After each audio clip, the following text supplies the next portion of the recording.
Hello everyone. तो हम लोगों ने रियल नंबर कुछ कुछ दूर तक तो पढ़ लिया था। इरेशनल नंबर पढ़ रहे थे, ठीक है। इरेशनल नंबर्स को रिप्रेजेंट करना सीख रहे थे नंबर लाइन पे, ठीक है। तो रिप्रेजेंटेशन तो हम कुछ हद तक बता दिए थे, बस क्या बचा था कि √6 बताना था, √7 बताना था, ठीक है। और हम बोले थे पिछले लेक्चर में कि इस लेक्चर में क्या करेंगे, पूरा का पूरा फिर से एक बार रिवाइज करा देंगे, ठीक है। तो क्या करते हैं, इस बार कंस्ट्रक्शन ना बता के डायरेक्ट रिप्रेजेंट करना ही सिखा देते हैं आप लोगों को कि रिप्रेजेंट करना कैसे है, ठीक है। और आप लोगों को क्या करना है, स्केल और पेंसिल के हेल्प से बनाना है, ताकि और प्रोटेक्टर भी मतलब लगड़ा प्रकार, ठीक है, उसके हेल्प से बनाना है, ताकि जो आप लोग का डायमेंशन बने और या फिर आप लोग का जो फिगर बने वो क्लियर बने और उसका डायमेंशन जो भी हो अच्छा हो, एक्यूरेट हो, ठीक है। तो एक्यूरेसी के लिए भी और क्लियरिटी के लिए भी, दोनों के लिए हमें क्या करना है, वो चीज करनी है। स्केल और पेंसिल और रबड़ जो भी है ये सब रखना हमें, इंस्ट्रूमेंट जो भी मैथमेटिक्स के होते हैं सब आपके पास होनी चाहिए, ठीक है। चलिए आगे चलते हैं, तो इस लेक्चर को आगे बढ़ाते हैं। लाइक सब्सक्राइब कमेंट आप लोग करते रहिए, ठीक है, और शेयर भी करते रहिए और हमारे यूट्यूब चैनल के साथ बने रहिए ऐसे ही, ठीक है, जैसे आप लोग अभी हैं। चलिए आगे चलते हैं, तो शुरू करते हैं, उसी चीज को फिर से दोहराते हैं। रिप्रेजेंट करना क्या सिखा रहे थे हम, √2, √3, नीचे थोड़ा सा लिख लेते हैं, √2, √3, √4, √5, √6, √7, √8, √9, जो भी है डॉट डॉट डॉट डॉट, यही ना। हाँ, कुछ गड़बड़ है इसमें, जो नहीं पढ़ा होगा उसके लिए गड़बड़ है।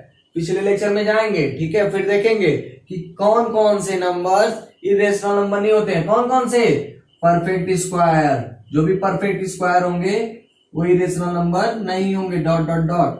तो 4 एक परफेक्ट स्क्वायर है ना, किसका, 2 का, 9 3 का है ना, तो उसको छोड़ देंगे। चलिए अब आगे चलते हैं, रिप्रेजेंट करना सीखते हैं। तो क्या करना हमें, सिंपली एक नंबर लाइन ड्रॉ करना है, जो एक्स एक्सिस होगा, इसको मान लेंगे एक्स डैश है, इसको मान लेंगे एक्स है, और एक पॉइंट मान लेंगे 0 जो ओरिजिन O होगा, ठीक है। हो गया यहां तक। अब क्या करना है हमें, एक यूनिट की डायमेंशन लेनी है, एक यूनिट, और हम बताए थे एक यूनिट आप कितना हो भी ले सकते हैं, 2 सेंटीमीटर, 3 सेंटीमीटर, 4 सेंटीमीटर, जितना आप लोग को सुटेबल लगे, जितना भी आप लोग को अच्छा लगे, कितना लेना हमें। या फिर क्लियर बनाना है तो 2 सेंटीमीटर का लीजिएगा, बहुत अच्छा बनेगा, क्लियर क्लियर एकदम, क्योंकि थोड़ा सा दूर बनेगा ना तो क्लियर बनेगा, ठीक है। तो 2 सेंटीमीटर का डायमेंशन लेंगे आप लोग, ठीक है। और याद रखेंगे कि जो 2 सेंटीमीटर ले रहे हैं ना, 2 सेंटीमीटर नहीं है बाबू, वो कितना है, एक यूनिट है। एक यूनिट को हम लोग माने हैं 2 सेंटीमीटर, एक यूनिट है वो, 1 unit is equal to 2 centimetre हम लोग माने हैं, एज्यूम किए हैं, ठीक है। अगर कंफ्यूजन है तो कुछ नहीं, 1 सेंटीमीटर का बनाना हमें, कितना, 1 सेंटीमीटर, ठीक है। 1 सेंटीमीटर यहां से यहां तक मानेंगे, कुछ यहां तक मान लेते हैं, छोटा बनाते हैं, यहां तक मान लेते हैं, थोड़ा बड़ा रहेगा तो अच्छा रहेगा। 1 सेंटीमीटर यानी कि बोले क्या हम, 1 यूनिट मिला, ठीक है। एक पॉइंट O है तो इसको पॉइंट को A मान लेते हैं, कुछ ऐसे पॉइंट मानते चलना में। फिर एक यूनिट का ही एक पॉइंट और एक लाइन ड्रॉ करना, परपेंडिकुलर लाइन जो 90 डिग्री का होता है। परपेंडिकुलर लाइन मतलब क्या, 90 डिग्री, तो 90 डिग्री की एक लाइन ड्रॉ करनी है, कितने का, 1 यूनिट का। जितना ये डायमेंशन होगा उतना ये भी डायमेंशन होना चाहिए, कंफर्म, मतलब इसमें कोई हो, ठीक है। चलते हैं आगे। अब क्या करना था, बताए थे हम कि जो ये पॉइंट ही मिलेगा, इस पॉइंट को कुछ नाम देते थे, मान लेते हैं B नाम दे दिए एक, ठीक है। अब क्या करना, O और B को चुपचाप से मिला लेना, इसका कोई वो नहीं है, मिला लेंगे तो ट्रायंगल बन जाएगा। और हम बताए थे कैसा ट्रायंगल बनेगा, राइट एंगल ट्रायंगल। क्यों राइट एंगल ट्रायंगल है बाबू, क्योंकि एक परपेंडिकुलर है ना, तो परपेंडिकुलर मतलब क्या, 90 डिग्री, 90 डिग्री मतलब राइट एंगल ट्रायंगल बनाएगा, ठीक है। राइट एंगल ट्रायंगल के लिए एक पाइथागोरस जी ने बहुत अच्छा थ्योरम दिया था, ठीक है। उन्होंने थ्योरम क्या दिया था, hypotenuse square is equal to perpendicular square plus base square. 7th 8th से ही पढ़ते आ रहे हैं, ठीक है। अगर नहीं याद है तो फिर से याद कर लेंगे, hypotenuse square is equal to perpendicular square plus base square, ठीक है। अब जिसको ये ना पता हो कि परपेंडिकुलर क्या होता है, बेस क्या होता है, हाइपोटेनस क्या होता है, तो बाबू वो तो समझ लो कि पिछले जितने भी क्लासेस थे उसके लिए बस मौज मस्ती में ही गुजार दिए हैं। ठीक है, तो क्या करना, अभी ध्यान देना है। ठीक है, अब थोड़ा सा आपको भाई तो ना बताना नहीं है, अब छोटा छोटा बताने लगे हम तो फिर ज्यादा हो जाएगा। चलिए देखते हैं। तो परपेंडिकुलर क्या होता है, जो परपेंडिकुलर सीधी लाइन है ना, इसको कहते हैं परपेंडिकुलर। ठीक है, और जो नीचे वाली लाइन है इसको कहते हैं बेस। उनके लिए बता रहा हूं जिनको नहीं पता है। ठीक है, और ये जो लाइन बच रही है ये वाली तिरछी लाइन कह सकते हैं इसको, कर्व लाइन, सॉरी तिरछी लाइन कह सकते हैं ना। ठीक है, तो जो ये लाइन बच रही है ना, वो कौन सी लाइन हो गई, हाइपोटेनस। तो हाइपोटेनस ये हो गया, बेस हो गया, और ये परपेंडिकुलर। तो परपेंडिकुलर हम कितने लिए हैं, अंडर रूट क्यों लगा बाबू, स्क्वायर को हटा लिए। ठीक है, परपेंडिकुलर कितना लिए 1, बेस कितना लिए 1। ठीक है, स्क्वायर कर लेंगे तो कितना हो जाएगा, 1 का स्क्वायर तो 1 ही होता है, 1 इंटू 1 1, 1 इंटू 1 1, उतना ही रह जाएगा। ठीक है, अंडर रूट 2 हो जाएगा। और एक चीज हम बताए थे पिछले लेक्चर में, जो नहीं देखे पिछले लेक्चर को देख लेंगे। ठीक है, बहुत अच्छे से क्लियर हो जाएगा। अब क्या करना था कि जो अंडर रूट 3 है, सॉरी अंडर रूट 2 जो मिला हमें, क्या मिला है, हाइपोटेनस मिला ना। तो हाइपोटेनस तो यही था, अंडर रूट 2 मिला, यही हाइपोटेनस, यही तो था, यही हाइपोटेनस निकल गया हमारा, कितना मिल गया, रूट 2 मिला ना।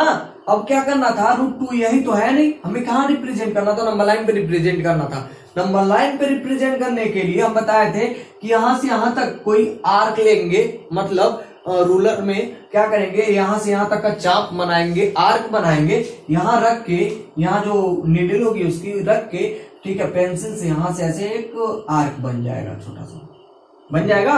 और जो ये आर्क जहां पे इंटरसेक्ट करेगा लाइन को, वही पॉइंट क्या हो जाएगा, अंडर रूट 2 हो जाएगा आपका। ठीक है, कंफर्म। चलिए आगे चलते हैं थोड़ा सा और। अब रूट 3 बनाते हैं, कितना बनाना हमें, रूट 3। रूट 3 के लिए क्या क्या हमें चाहिए, रूट 3 के लिए दूसरा हम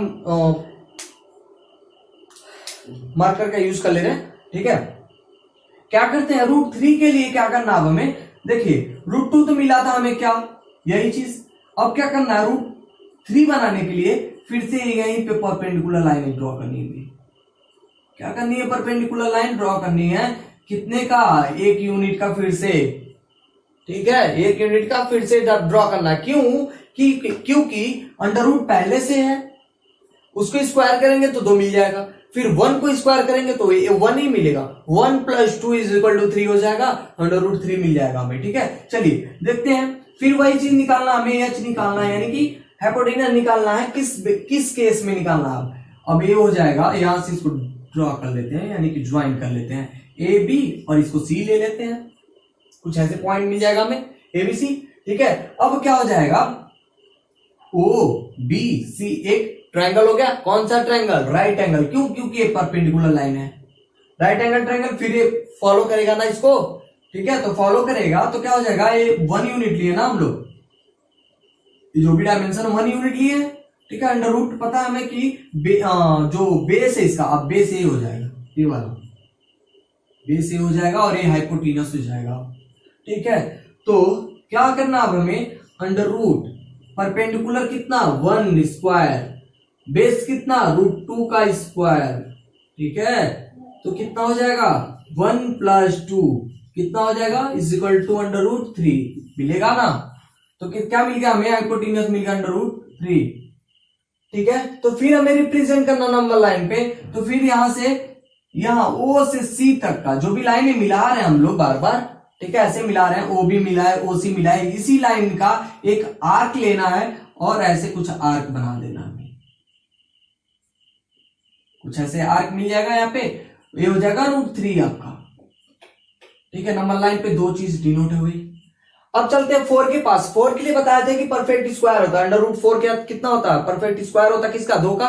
ठीक है, तो परफेक्ट स्क्वायर के लिए तो ऐसे ही पता चल रहा है कि 2 का अगर है तो यूनिट हो गया ना, तो 2 यूनिट हो गया। कैसे, अगर अंडर रूट 4 है, ध्यान देंगे अंडर रूट 4 है तो यूनिट में है, अंडर रूट 4 यूनिट है ना। जब इसको कन्वर्ट करेंगे तो कितना मिल जाएगा, 2 यूनिट मिल जाएगा, कुछ ऐसे 2 यूनिट। तो 1 यूनिट यहां से यहां तक का है तो कुछ ऐसे 1 यूनिट 2 यूनिट यहां मिल जाएगा ना, यहाँ ये हो जाएगा 2, 1 यहां है तो 2 यहां मिल जाएगा। कोई कंफ्यूजन तो नहीं होनी चाहिए इसमें। ठीक है, चलिए इसको भी बना लेते हैं 4 को भी। ठीक है, फिर क्या करना, फिर वही चीज परपेंडिकुलर कितने का, 1 यूनिट का परपेंडिकुलर ड्रॉ करेंगे, फिर यहां से यहां तक को इसको मिला देंगे, ठीक है, ये 1 यूनिट हो गया, ठीक है। अब इसको मान लेते हैं डी कोई पॉइंट है, ओडी का एक आर्क लेंगे, ठीक है, फिर इसको यहां से ऐसे मिला लेंगे हम लोग चुपचाप से, कुछ ऐसे ही आएगा, ठीक है। चलिए और आगे चलते हैं। अब ए हो गया हमारा 2 हो गया, ये जो वैल्यू हो गई क्या, कितनी हो गई, 2 हो गई, ठीक है। अब चलते हैं किसके पास, 3 हो गया, 4 हो गया, 5 के पास, 5 अब रिप्रेजेंट करना है, तो फिर सेम कंडीशन क्या करेंगे, अप्लाई करेंगे, एक राइट एंगल ट्रायंगल बनाएंगे। कैसे, पहले तो क्या करना है, डी से हमें परपेंडिकुलर लाइन ड्रॉ करनी है, कितने की, 1 यूनिट की, ठीक है, ड्रॉ हो गया। फिर क्या करना है, चुपचाप से इसको मिला देना है यहाँ, ठीक है, ऐसे करते जाना है, ठीक है। फिर क्या करना हमें, फिर ये इस पे फॉलो कराएंगे, हो जाएगा, क्यों, क्योंकि 2 हो गया ना, अब बेस कितना हो गया, 2 हो गया, तो 2 का स्क्वायर 1 का स्क्वायर 2 का स्क्वायर 4 होता है, और इसको जब कर लेंगे तो 5 हो जाएगा, कुछ ऐसे नहीं हो जाएगा, हो जाएगा, तो मिल जाएगा हमें √5। और जब फिर इसको ऐसे लाएंगे बाबू, जब इसको ऐसे रिप्रेजेंट करने के लिए लाएंगे नीचे, तो कुछ ऐसे यहां पे आके मिल जाएगा, तो ये मिल जाएगा हमें √5 मिल गया। अब चलते हैं आगे थोड़ा सा और √6 के पास, तो फिर वही चीज परपेंडिकुलर लाइन ड्रॉ करना हमें, सॉरी अब थोड़ा सा डिस्टर्ब होने लगा, मतलब थोड़ा रॉन्ग बनने लगा है, ठीक है, इसके लिए आप लोग स्केल से बनाएंगे तो अच्छा बनेगा। चलिए बता देते हैं हम, आप लोग बना लीजिएगा, बन जाएगा आप लोगों से, ठीक है, अगर समझ में आ रहा होगा तो बन जाएगा ऑटोमेटिक, ठीक है, एकदम अच्छा खासा।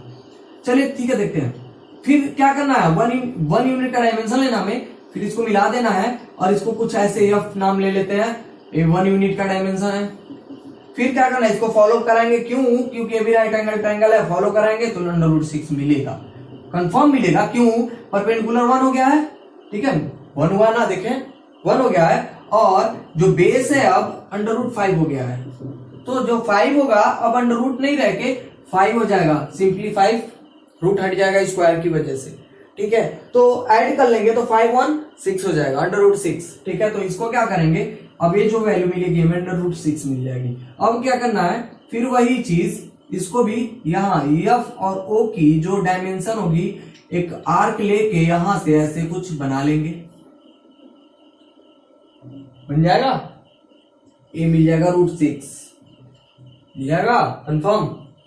फिर 7 बनाने के लिए फिर वही क्या करना, वही सेम प्रोसेस, फिर एक यूनिट का परपेंडिकुलर मिला लेंगे, ये √7 मिल जाएगा। फिर वही चीज यहां से आर्क लेंगे ओ और एफ जी का, ठीक है, यहां से ऐसे कुछ बन जाएगा, ये हो जाएगा √7 बन गया, ठीक है। कुछ कंफ्यूजन तो नहीं है, एकदम सिंपल सा है, कुछ नहीं करना, बस 1 यूनिट का डायमेंशन बढ़ाते जाना, बार बार परपेंडिकुलर लेते जाना, ऐसे करते जाना है, कोई दिक्कत तो नहीं नजर आ रही, ठीक है। चलिए छोटा सा एक और हेल्प कर देते हैं आपका, क्वेश्चन में देखें हम √5 और 6 का सिंपल ऐसे क्या दिया है कि 5 और 6 का बनाने के लिए, इसका क्या दिया है, 5 और 6 का बनाने के लिए, सॉरी 6 और 7 का, 6 और 7 का एक्सरसाइज में दिया हुआ है, और इसी के साथ ये एक्सरसाइज जो होगा, मतलब एक्सरसाइज 1C कंप्लीट हो जाएगा, ठीक है। तो इसको एक क्वेश्चन को बता देते हैं हम कि करना कैसे है आपको, ठीक है, बता देंगे, ऐसे हम लोग कर लेंगे उसके बाद, ठीक है। चलिए मिटा देते हैं, आप लोग जो भी प्रॉब्लम्स होंगी नोट करते जाइएगा, और जो भी प्रॉब्लम्स होंगी बता दीजिएगा, जो भी प्रॉब्लम्स आप लोग को मिल रही होंगी, ठीक है। चलिए आगे चलते हैं, तो क्या बताने जा रहे थे, √6 को बताना है और √7 को बताना है। तो पहले हमें ये सोच लेना है कि कितनी, मतलब कितना डायमेंशन ले कि कितना आ जाए हमारे पास, √6 आ जाए और √6 आ जाए, ठीक है, √6 आ जाए। अगर एक नंबर लाइन है हमारे पास, ठीक है, ये कुछ 0 हो गया वैल्यू, ठीक है, अगर यहां से यहां तक कि कोई यूनिट ले 1 मान लेते हैं, ठीक है, तो फिर कितना बढ़ा ले कि 6 मिल जाए हमें, सोच लेते हैं, 1 लेते हैं तो 1 का स्क्वायर कर लेंगे 1 हो जाएगा, 2 का स्क्वायर कर लेंगे 4, 5 मिल जाएगा, ठीक है। 6 लाने के लिए कितना कर सकते हैं, 2 अगर रख लेते हैं 1 की जगह पे, तो 2 2 जा 4 और 2 2 जा 4 4 4 8 हो जाएगा, तो कंफर्म नहीं हो पाएगा ऐसे, ये भी गड़बड़ हो गया। चलिए और आगे देखते हैं। ऐसे कर लेते हैं कि 3 ले लेते हैं और 1 ले लेते हैं। 3 3 जा 9 + 1 10 हो जाएगा, ये भी गड़बड़ हो जाएगा। तो करना क्या है, अब हमें √5 का पहले वैल्यू निकाल लेते हैं। कितने का? √5 का। क्योंकि √5 का कैसे निकल सकता है? ऐसे निकल सकता है, देखें अगर यहां से यहां तक का 2 यूनिट हम ले लें, 2 यूनिट मान लेते हैं, यहां से यहां तक का 2 यूनिट ले लें और 1 यूनिट का हम लोग क्या कर लें, परपेंडिकुलर ड्रॉ कर लें। एक यूनिट का एक परपेंडिकुलर ड्रॉ कर लें जो पॉइंट बी हो जाएगा और एक पॉइंट ए हो जाएगा, पर इसको सिंपली ऐसे मिला लें। एक यूनिट का है, ध्यान रखेंगे।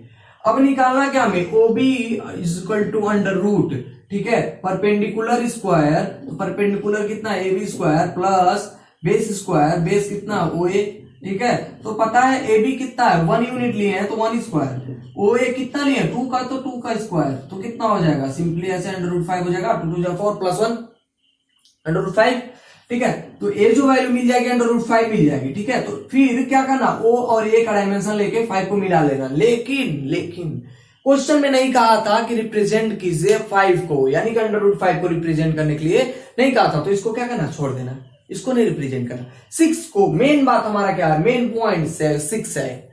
6 के लिए अब क्या करना था, कुछ नहीं, बस फिर वही प्रोसेस आ गया। 1 यूनिट का एक परपेंडिकुलर ड्रॉ कर लेंगे। क्या करना अब हमें, 1 यूनिट का एक परपेंडिकुलर ऐसे ड्रॉ हो गया, तो फिर कुछ ऐसे मिल जाएगा यहां से आके, ABC कुछ पॉइंट हो जाएगा, ये 1 यूनिट का हो जाएगा। फिर वही चीज सेम आ गया ना, देखें तो बेस कितना हो जाएगा, √5 हो जाएगा, इसका स्क्वायर कर लेंगे, ठीक है। तो कितना मिल जाएगा, √5 का कितना, 5, 1 का 1, 5 8 5 1 6 √6, तो ये कितना मिल जाएगा, OC 6 √6। फिर क्या करेंगे, आर्क लेंगे, कहां से कहां तक का, O और C तक का, यहां से यहां तक की, ठीक है। आर्क लेंगे एक और ऐसे कुछ मिला लेंगे, तो ये जो वैल्यू हो जाएगी √6 हो जाएगी हमारी, ठीक है। कोई प्रॉब्लम तो नहीं नजर आ रही ना। चलिए अब 7 बनाना है, तो कुछ नहीं, 7 के लिए भी वही चीज, सेम प्रोसेस, 1 यूनिट का ही लेंगे, ऐसे कर लेंगे, फिर ऐसे बना लेंगे। भर के देख लें, ये √6 हो गया ना, तो अब कितना हो जाएगा, 7, ठीक है। 8 के लिए फिर 1 यूनिट और बढ़ा लेंगे, 9 के लिए फिर 1 यूनिट और बढ़ा लेंगे, 10 के लिए फिर 1 यूनिट और बढ़ा लेंगे, ऐसे बढ़ाते जाएंगे। लेकिन जो √9 होगा वो परफेक्ट स्क्वायर है, तो इसलिए इरेशनल नंबर नहीं होगा, ठीक है। तो इसको रिप्रेजेंट करना नहीं हमें, ठीक है। और क्वेश्चन में ऐसा कुछ देगा भी नहीं, तो आप लोग को रिप्रेजेंट करने के लिए अगर कुछ दे भी सकता है तो 2 3 5 6 7 8 यहीं तक, इससे ज्यादा कुछ सिलेबस में आप लोग को है नहीं, आप लोग के लिए है नहीं। लेकिन क्या करना, बस 1 यूनिट तो ही बढ़ाना है। एक बार सीख गए, एक बार आ गया, तो 1 यूनिट बढ़ाते जाएंगे, करते जाएंगे, बढ़ाते जाएंगे, करते जाएंगे, कितना हो तक कैसे बनाने के लिए, ऐसे एक सर्किल बना लेंगे, ऐसे बनाते बनाते नहीं बन जाएगा, बन जाएगा, सिंपल है यार, ठीक है। चलिए, तो आप लोग का जो भी प्रॉब्लम है कमेंट में बता दीजिएगा हमें, जो भी प्रॉब्लम्स है, ठीक है। और इसी तरह आप लोग लगे रहिए, पढ़ते रहिए, ठीक है, थोड़ा ध्यान देते रहिए अपने खुद का भी, ठीक है। और चलिए, लाइक और सब्सक्राइब का तो ध्यान आप लोग को है ही, चलिए ठीक है, शेयर करते रहिए, ठीक है। Thank you, bye bye.